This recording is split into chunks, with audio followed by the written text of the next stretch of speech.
નમસ્કાર દોસ્તો, સ્વાગત છે તમારું મારી ગુજરાતી સ્ટોરી ચેનલમાં. મહેનત અને સંસ્કારનો પાયો. સંતોષનું સાચું ધન એ એક સત્ય ઘટના પર આધારિત વાર્તા છે, જે આપણને શીખવે છે કે સાચી ખુશી પૈસામાં નહીં, પણ પ્રામાણિકતા અને સંતોષમાં છે.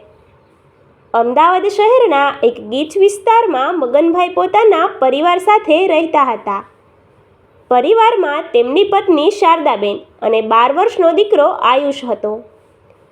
મગનભાઈ વ્યવસાયે એક ઓટો રિક્ષા ચાલક હતા. તેમની આર્થિક સ્થિતિ ખૂબ જ સામાન્ય હતી. રિક્ષા ચલાવીને જે કંઈ કમાણી થતી તેનાથી માંડ માંડ ઘરનું ગુજરાન ચાલતું અને આયુષની શાળાની ફી ભરાતી. મગનભાઈ આખા શહેરમાં તેમની પ્રામાણિકતા માટે જાણીતા હતા. તેઓ ક્યારેય કોઈ મુસાફર પાસેથી વધારે ભાડું ન લેતા અને હંમેશા હસીને વાત કરતા.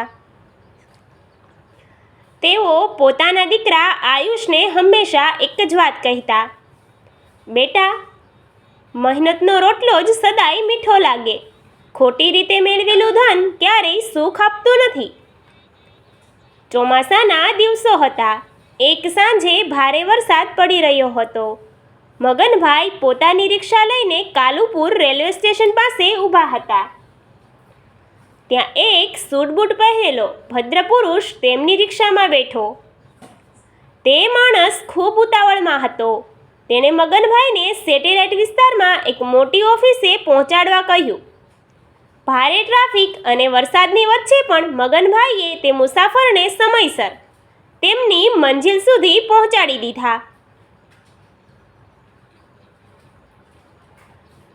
તે મુસાફર ઉતાવળમાં ભાડું ચૂકવીને તરત જ પોતાની ઓફિસ તરફ દોડી ગયો.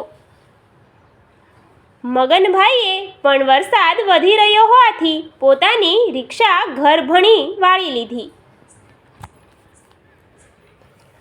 ઘરે પહોંચીને મગનભાઈ જ્યારે રિક્ષા સાફ કરી રહ્યા હતા, ત્યારે તેમની નજર પાછળની સીટ પર પડી.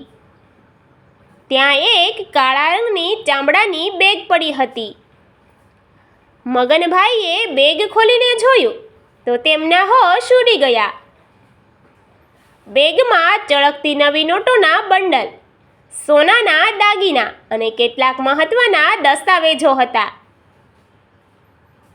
મગનભાઈએ આખી જિંદગીમાં આટલા બધા પૈસા એકસાથે જોયા નહોતા.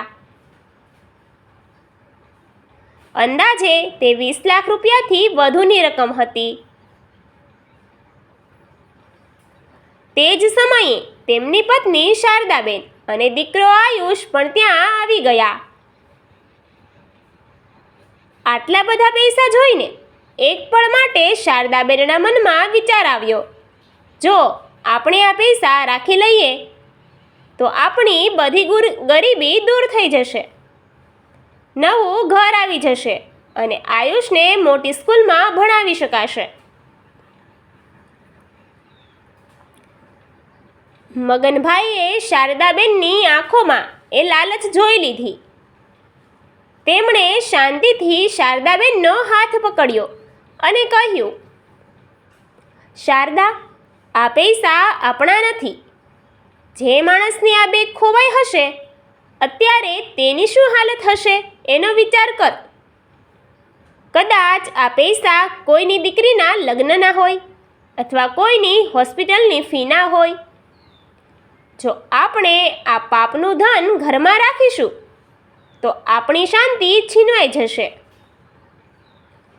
આયુષે પણ તેની પિતાની વાતને ટેકો આપ્યો. શારદાબેનને પોતાની ભૂલ સમજાઈ ગઈ. પરિવારના 3 સભ્યોએ નક્કી કર્યું કે ગમે તેમ કરીને આ બેગ તેના સાચા માલિક સુધી પહોંચાડવી જ જોઈએ. બીજા દિવસે સવારે મગનભાઈ સેટેલાઇટ વિસ્તારની એ ઓફિસે પહોંચ્યા, જ્યાં તેમણે મુસાફરને ઉતાર્યો હતો. ત્યાં જઈને જોયું તો વાતાવરણ ખૂબ ગંભીર હતું. તે મુસાફર, જેમનું નામ રમણભાઈ હતું, માથું પકડીને બેઠા હતા. તે બેગ રમણભાઈની કંપનીના પ્રોજેક્ટના પૈસાની હતી. જો એ પૈસા ન મળે તો રમણભાઈ બરબાદ થઈ જાય તેમ હતા અને જેલ જવાનો વારો આવે તેમ હતો. મગનભાઈ સીધા રમણભાઈની કેબિનમાં ગયા અને પૂછ્યું, સાહેબ, ગઈકાલે રાત્રે તમે મારી રિક્ષામાં બેઠા હતા. રમણભાઈએ નિરાશામાં હા પાડી. મગનભાઈએ તરત જ કાળી બેગ ટેબલ પર મૂકી દીધી. પોતાની ખોવાયેલી બેગ અકબંધ જોઈને રમણભાઈની આંખોમાં આંસુ આવી ગયા. તેમણે બેગ ખોલીને જોયું તો 1 રૂપિયો પણ ઓછો નહોતો. રમણભાઈ મગનભાઈના પગમાં પડી ગયા અને બોલ્યા, તમે આજે મને અને મારા પરિવારને બરબાદ થતાં બચાવી લીધો.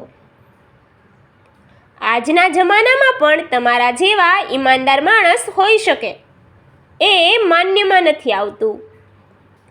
રમણભાઈએ ખુશ થઈને મગનભાઈને ઇનામ તરીકે 1 લાખ રૂપિયા આપવા ચાહ્યા, પરંતુ મગનભાઈએ હાથ જોડીને ના પાડી દીધી. તેમણે કહ્યું, સાહેબ, આ તો મારી ફરજ હતી. મને મારી મહેનતનું ભાડું મળી ગયું છે. આ વધારાના પૈસા મારા હકના નથી. રમણભાઈ મગનભાઈની આ ઉમદા ભાવના જોઈને દંગ રહી ગયા. તેમણે મગનભાઈને છોડ્યા નહીં. તેમણે આયુષના ભણતરનો આખો ખર્ચ ઉપાડવાની જવાબદારી લીધી અને મગનભાઈને પોતાની કંપનીમાં એક સત્તાવાર ટ્રાન્સપોર્ટ સુપરવાઇઝરની કાયમી નોકરી આપી દીધી, જ્યાં તેમને સારો પગાર અને માન સન્માન બંને મળ્યા. આ વાર્તા આપણને એ શીખવે છે કે પ્રામાણિકતા એ જ શ્રેષ્ઠ નીતિ છે. લાલચ ક્ષણિક સુખ આપી શકે છે, પરંતુ પ્રામાણિકતા લાંબા ગાળાનું સન્માન, માનસિક શાંતિ અને આશીર્વાદ લાવે છે. મુશ્કેલ સમયમાં પણ પોતાના સંસ્કારો ન છોડનાર વ્યક્તિને ઈશ્વર ક્યારેય નિરાશ કરતો નથી. Thank you.